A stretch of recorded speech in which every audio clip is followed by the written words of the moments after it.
Welcome home and welcome back once again. This is Up in Canada. I'm Dominic Raphael, and we are starting a new series, or a continued series of Changes Are Coming, new titled The Renos of the Century of the 1894 Duplex over Broadway.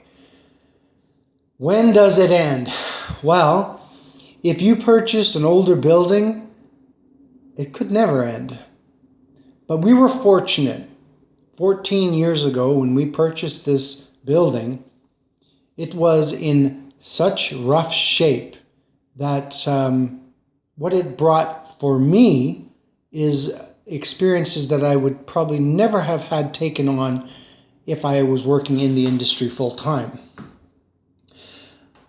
I have been in the renovation industry since I was pretty much in high school, because in my generation, the school system wanted to cater to the elite, or at least the financial elite that would be developing property and the city structure from its infancy and as a whole.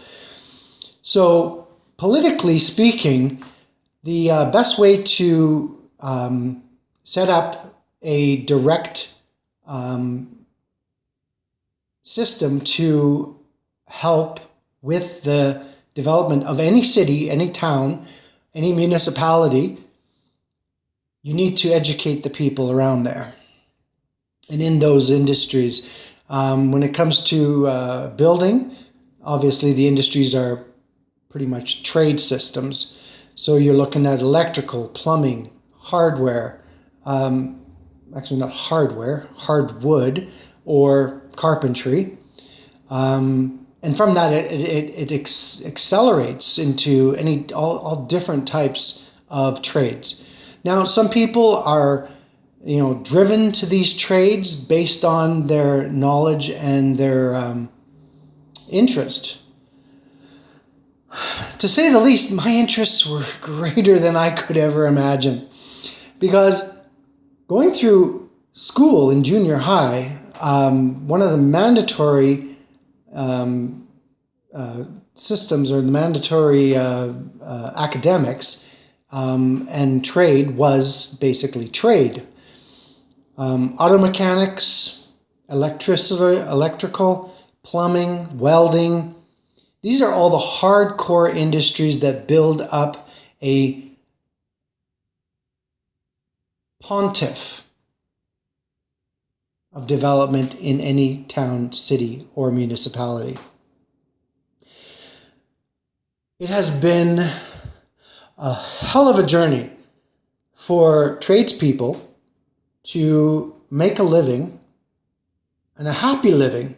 And I use the word happy living because, for the most part, it's not easy work. It's very strenuous, it's very labor intense, and it does take its toll on the human population. And I'll speak specifically to men, only because some of the trades that I'm referring to have always been taken on by men. Now, in the later years of the 20th century, if you will, a lot of women have started to advance their careers in similar industries. If I reflect on a video I looked at and watched just yesterday with Jordan B. Peterson, who is a psychologist, he was on a panel and they were discussing about equality.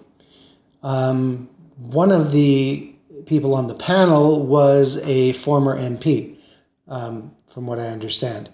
And one of the examples that was used was a bricklayer. Now, based on the physical attributes of a man compared to a woman, well then, that generally speaks for the strength and body rigidity for being a bricklayer. That's very intense